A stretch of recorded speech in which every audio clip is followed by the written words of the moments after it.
welcome to episode 4 of Audio Basics. I'm Tom Martin. I'm the executive publisher of the Next Screen Network, which includes the Absolute Sound, Hi-Fi Plus, and Winding Road. I'm here with Lance Profit, who's the assistant publisher of the Next Screen Network, and we're going to entertain you today. Hopefully Lance isn't going to punch me out. I doubt that he will. I signed the paycheck, so yeah, exactly. It's probably bad form.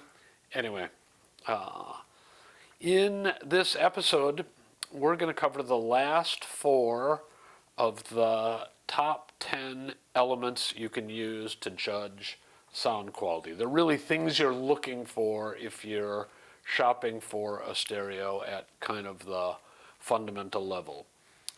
In the audio world, there is a lot of detail and there are a lot of very specific things, so we'll eventually in future episodes talk about other things, but today we're going to talk about the final 4 elements, which are dynamic capability, resolution and noise floor, that's one item, timing, and distortion.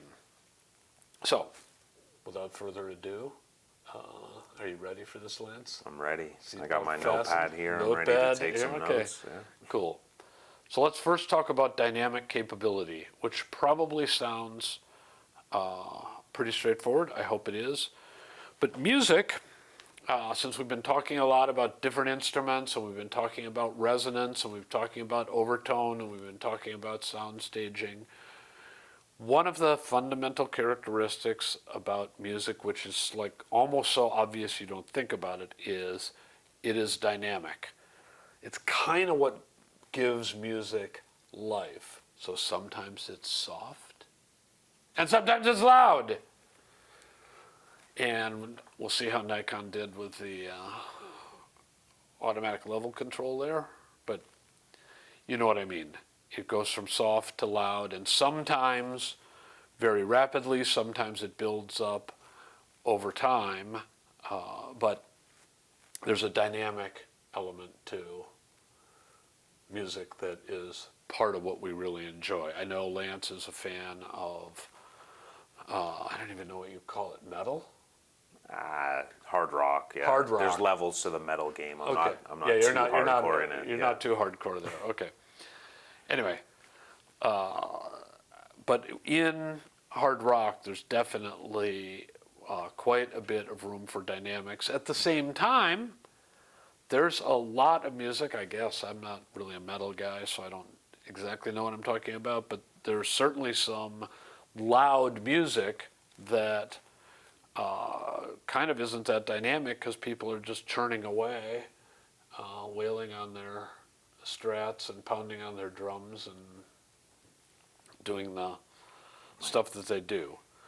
But since, as we've said from the beginning, we want to use the intention of the artist and the sound of the music as it would have been performed in a live venue as the reference for judging sound quality, because we assume we want to hear what the artist originally had in mind. So since we're trying for high fidelity to what we call the absolute sound, the sound of live music in a real space, since music has dynamic capabilities from soft touches on the piano to full-on what the orchestral people call tutti, just wailing away, we want to capture that dynamic capability.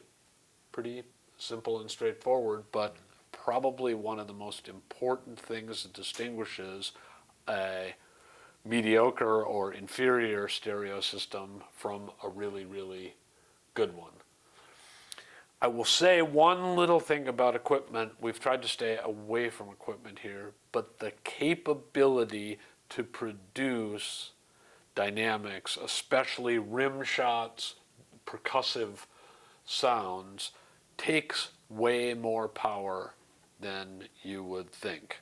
Potentially thousands of watts per channel to really nail the reproduction of dynamics. So I mention that not because you need to necessarily have 1,000 watts per channel, but that there's a lot of room to get better and better and better at dynamics, and that's even true with music that per se doesn't seem exactly like it's loud.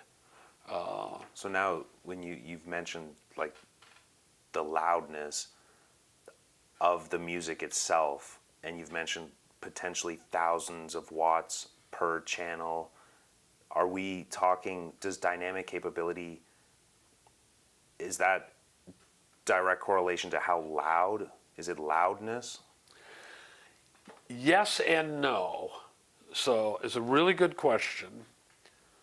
So we think a way to describe this is to think about the average loudness level and the peak loudness level. So you can imagine that if I was playing along on my piano, do do do do do do do do do do do do do, and suddenly, and I'm using piano as an example just because you can kind of imagine there being a keyboard here, but I'm playing along, do do do do do do do do, and then suddenly the music calls for me to go from, PPP on the score to FFF, which is full on, and I start, pounding away on the keyboard, right? Mm-hmm. The average level might actually be quite low because it's mostly soft, gentle sounds. And what I'm looking for as a composer is I go to that full forte sound to catch your attention and be dynamic and interesting and contrasty. And so the average level might be low, but the peak, when I really go at it, might take super high power. So it's loudness in the sense that the peak will be loud, but what I'm really trying for is the ability to show contrast, because that's what makes, generally, what many artists are trying to put into the music to make it interesting. If it's all the same all the time, then it gets a little bit boring. You've probably noticed in concerts, for example, the band will generally not program all fast rockers. They'll open with a fast rocker to get the audience going and have it, and it's often a well-known song, and then they'll do a ballad, and then they'll do a mid-paced one, and they vary the pace the same way. A story isn't all guns and drama. I mean, there might be some, but there's you open with a car chase and there's a car flying off of a bridge, and then there's some development of the characters where we understand the backstory behind how the guy ended up in a car that he's driving off of a bridge because he was robbing a bank and something went, there's a story. We're telling a story, and the story isn't told all with cars flying off of a bridge, because at some point, So like the dynamic capability, it's the ability to, like, when you hit that power notes, the whole band to going do crazy. the contrast. So which means, in layman's terms, like the mentally digestible, okay, that's clear, I understood what they did, as opposed to maxing out your system to just to play loud. Yeah, okay. Right. Gotcha. And the other thing about just the sheer ability to do high average power levels is you might lose the ability to have dynamic contrast. Because if you're playing the do really loud do, how much louder can you go? Right? I've probably blown your eardrums out twice already, but so I won't do it again. But there's a limit to how loud my voice can go. Yeah. So if I'm always at a loud level, then I can't put any emphasis on it. And we emphasize things with volume. We can also emphasize things by talking very softly. I had a teacher in high school, a physics teacher, and he would very frequently get the attention of the class by building up to a key point and then getting softer. F equals M. At least he wasn't like that all the time, so you're just falling asleep throughout the Yeah, class. It's no, like- and that's why you want dynamic contrast, Exactly, yeah. right? You want the thing to be propelled along. So dynamic capability is very important for music because for the artist to tell a story, the artist has to use dynamics, and the stereo system has to be able to reproduce those. And yes, a peak will be loud, but it's not really about the sheer ability to play at nosebleed levels. By the way, generally we would recommend for the protection of your hearing not to play your stereo super loud. And we're going to get on to the next characteristic, which is, in addition to dynamic capability, we want resolution. And one of the beauties to tie these things together of a high resolution system is you don't have to play it as loud for you to be able to get a feel for how the music sounds. We've seen the opposite a number of times where you have a system that's got low resolution, and to hear, remember we talked about overtones in the prior episode, to hear the overtones and the sense of the hall, you feel like you have to crank it up, so you end up playing it louder than you really want to, and louder than it might have been played originally.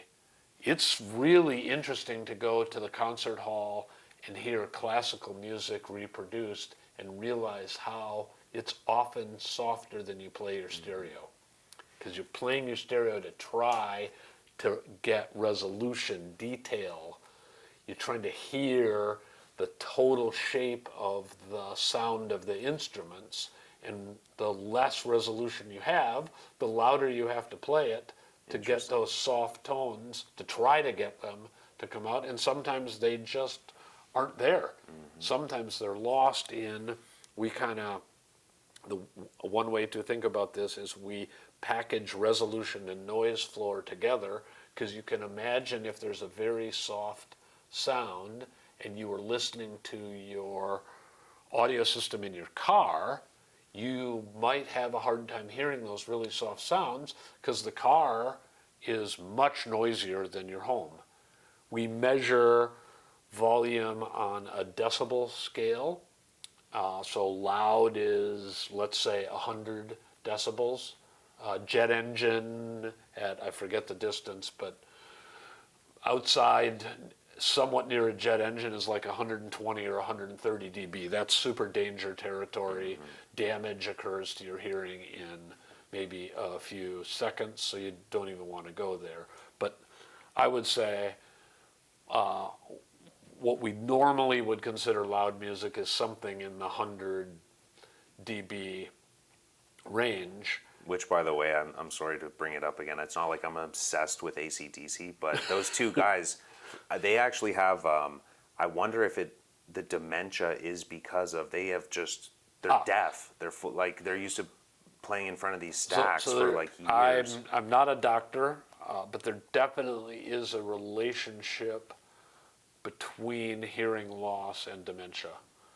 I'm not saying it's one-to-one. Stay tuned for episode 20, where we dive into where audio goes wrong. Yeah. But if you imagine listening to a song in your car, if we use the decibel scale where 100 is loud and something like 50 dB is quite soft, so the ambient noise level, when we just don't talk, the ambient noise level in a typical residential environment might be 45 dB, 40 dB. I don't remember exactly, but it's a number like that. A car rolling down the road has a background noise level of 70 or 75 dB. You can imagine then if I had sounds that were in the 55 or 60 dB range, they would be perfectly audible in a home environment because they're 10 or 15 dB louder than the ambient environment. But in a car, they might be 10 or 20 dB lower than the noise level, and you just can't, they're just part of the noise. and right. you can't hear them. So again, back to the overtones we talked about, the decay in the concert environment, the decay of sounds in the concert environment. You can imagine that though, if we had a high noise level, that would make those sounds not hearable, and we would lose the ability to get the sense of what the instrument really sounded like, or we would lose the ability to sense the spaciousness of the sound in the environment. Now, I just talked about noise in the environment, in the car or in your room at home or wherever it might be. On an airplane is another really good example of, I guarantee you a modern jet is louder than your car. Well, I don't know. I know what you do driving, so your car may sound like a jet. But anyway, a normal. He's talking about my Porsche 911. It's okay. Don't worry. Yeah. There you go. But the stereo system itself has a noise level. And so you can imagine that if its noise level is such that it loses the very, very finest tones, then the resolution would effectively be lower. It might actually be playing the signal down at a very, very, very small level, but if it gets buried in the noise, then you don't hear it. And in effect, the stereo has lower resolution, a lower ability to convey the details of the instrumental sounds, the overtones, what it sounds like to pluck the guitar. But how do you know, like, if you have it? Like, what are you listening? You've just described, like, what you're listening for, but how do you know if it's good? You know really, what I mean? Like, excellent question. So I start with, unfortunately, homework, which is actually spending some time listening to what real instruments sound like.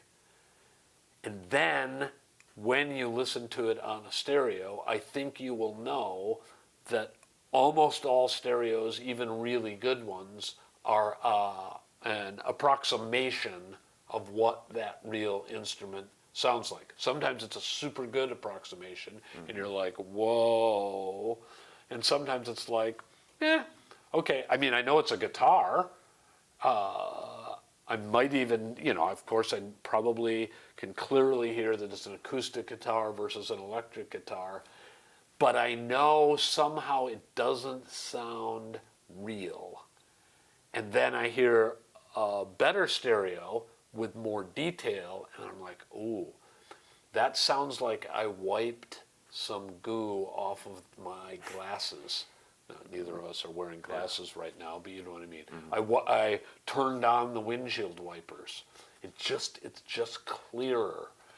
The detail I can see, or hear in this case, is just better and more like what I know the sound of the real instrument.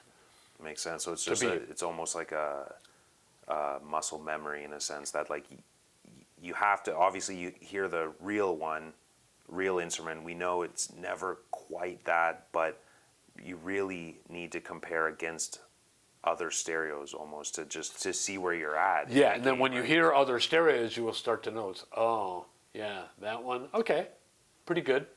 That one, okay, really good. That one, oh, it's just like a completely clear sheet of glass, or it's like air, right?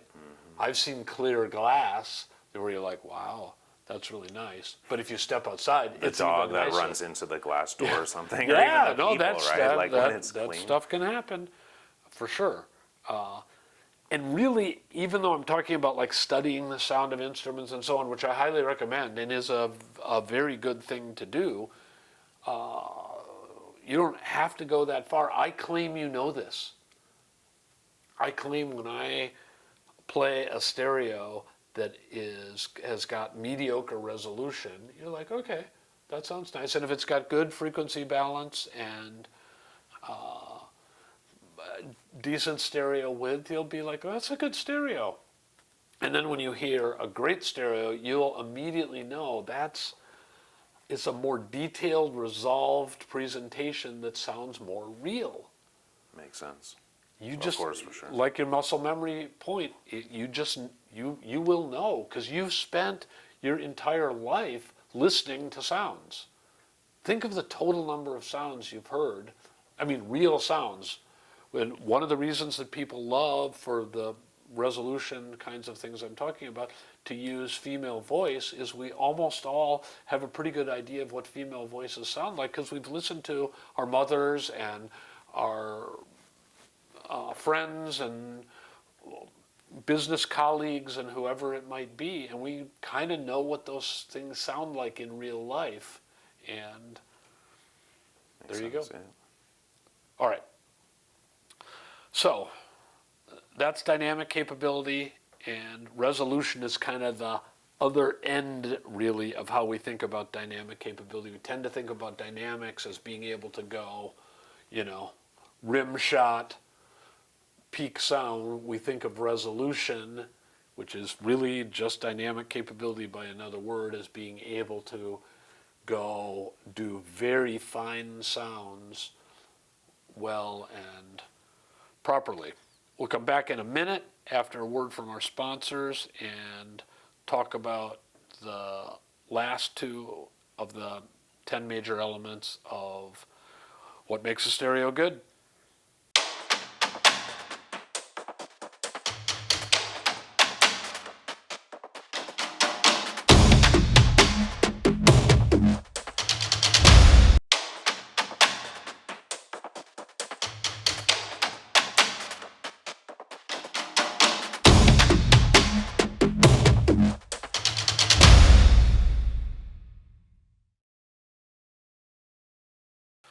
All right.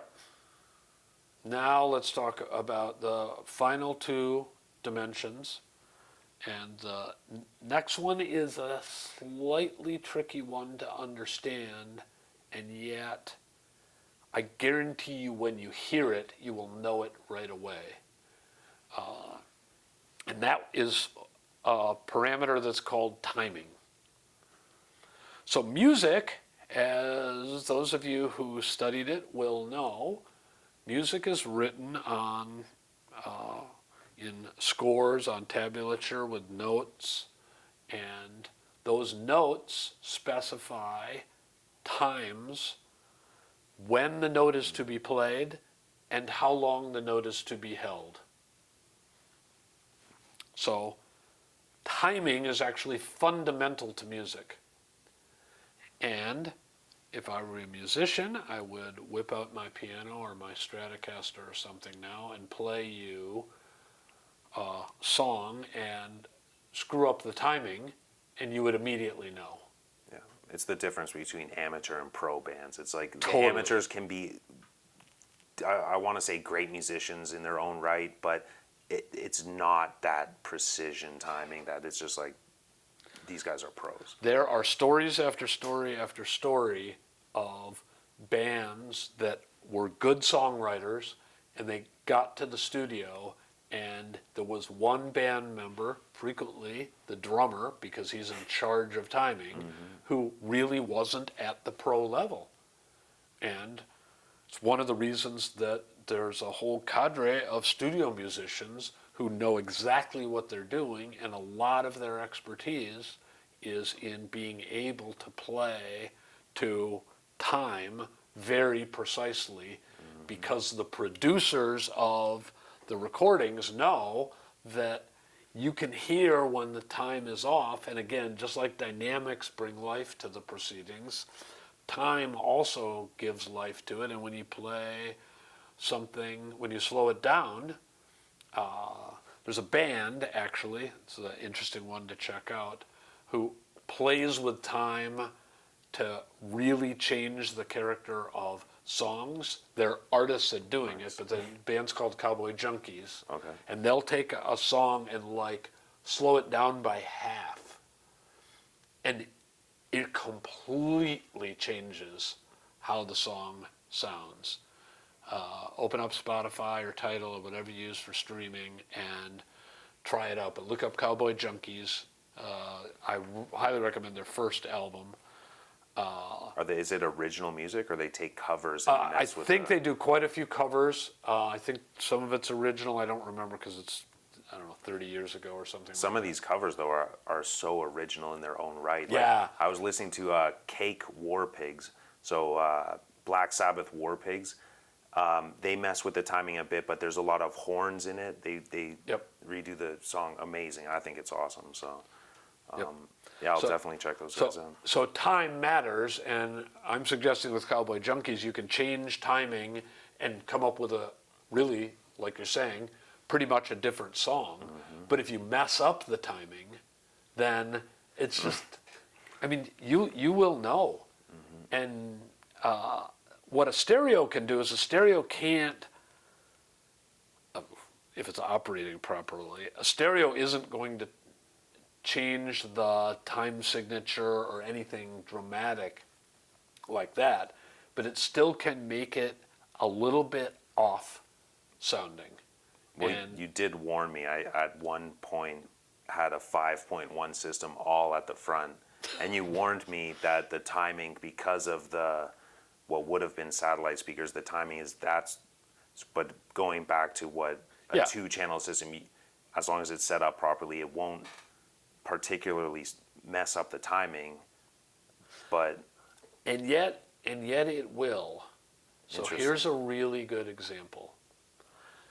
Bass, when it's reproduced in a room, remember we said the instrument resonates, and that's how it makes its characteristic sound.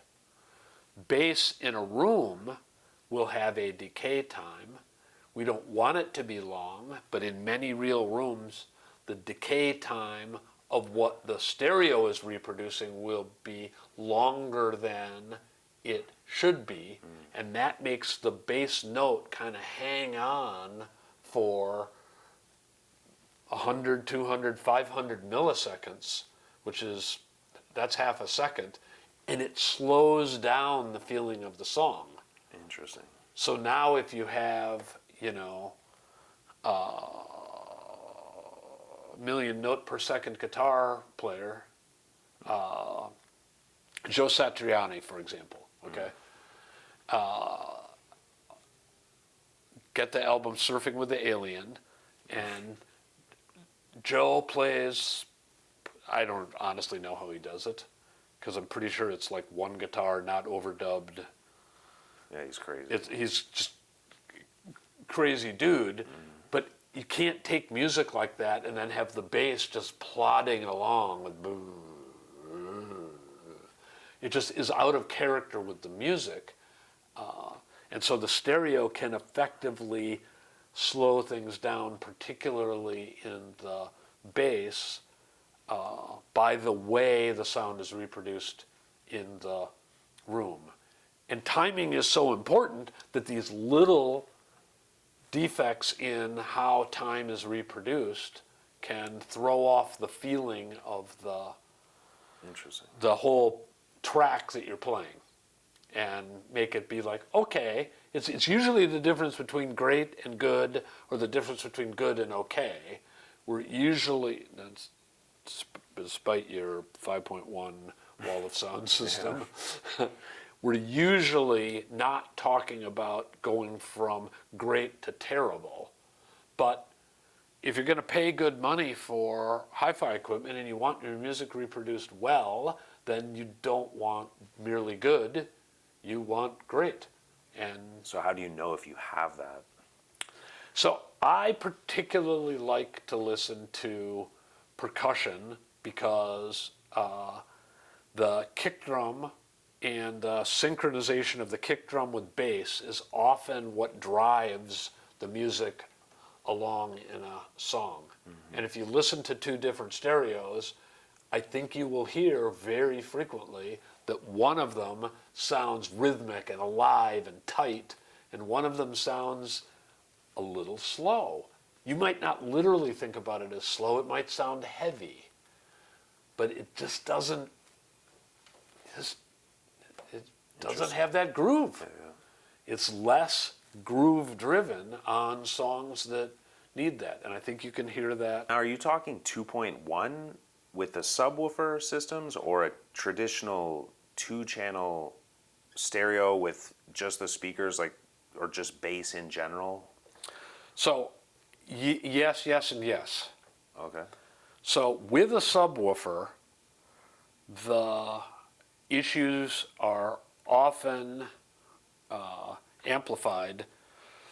I don't mean literally, although that to some degree is true, because a lot of systems with a subwoofer have the subwoofer turned up too high. That's not a requirement of there being a subwoofer. That's just a fact of how they're often set up. And by turning them up too high, you now have a little bit too much bass, and the bass tends to be moving along kind of slowly, and it's the low bass, which has a sort of slow feel to it, and then you're exciting those room resonances that I talked about before, so now there's some extra decay in there and so on. But you could have a regular, just 2-speaker setup that had the same problem. There's no reason you couldn't have the same problem. So it could be a regular 2-channel, could be 2.1. So in a way, I'm talking about bass in general being the hardest part of the timing problems. Okay. There are timing problems theoretically at any frequency, and if we were really to get into the detail when we talk in episode 441 about D to A conversion, there's a lot in the digital realm where things happen based on timing that isn't literally the timing you hear, but it affects the ultimate sound that's produced. So time is just, it's the dimension we live with time, but we don't think about it in terms of how to evaluate a stereo. So I really wanted to get it on the table here because we're going to talk about it in various contexts. But you especially notice it in the bass, I think. Okay. Okay? All right. So that leaves us with the 10th and final quality of these top 10 aspects of how to judge whether a stereo is good. And that is one that really we could paper across all of these, which is distortion. But what I want to highlight here is the kind of distortion that is additive. So we're adding something to the sound that wasn't originally there, or we're subtracting something from the sound that is there. And I think you can understand if we want to reproduce the original sound accurately, then we can't be adding to it. That wouldn't be accurate. And we can't be subtracting from it. That wouldn't be accurate either. So distortion is kind of the 10th factor that becomes important. The funny thing about distortion is you often don't hear it as literally like you would if you took a Marshall stack and flipped it into overdrive mode. You know, if you had a tube amplifier and you just overdrove it, you get that we love that distortion. Kind of distortion sound. And in most good hi-fi equipment, the distortion level just isn't high enough that you hear it literally like distortion. It kind of comes across in a similar way to what I was talking about with noise. It's a thing that's there, like I used the example of the car, but like the background noise in your car, or background noise in a room, or background noise in an airplane.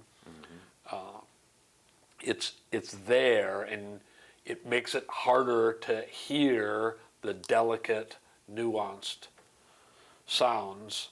So, like, one thing I've heard is, and I don't know if you want to go into detail on this now or if that's another episode, but tube amps add an element of good distortion. I know you just said not to add something, and I don't know how true that is. But Okay, so I mentioned this earlier when I was talking about the overtones in the last episode, and I said how the ear tends to these are generalizations, so let's be careful, but tends to interpret even harmonics to 2 times multiple and the 4 times multiple as pleasant sounding. They are consonant with the fundamental tone, and odd numbered harmonics, the 3rd and the 5th, as being a little bit at odds with the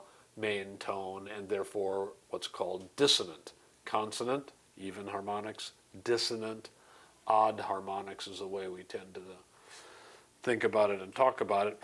Your point on tube amps is they're historically older tube designs often had a moderate amount of second harmonic distortion, and a lot of people loved that sound.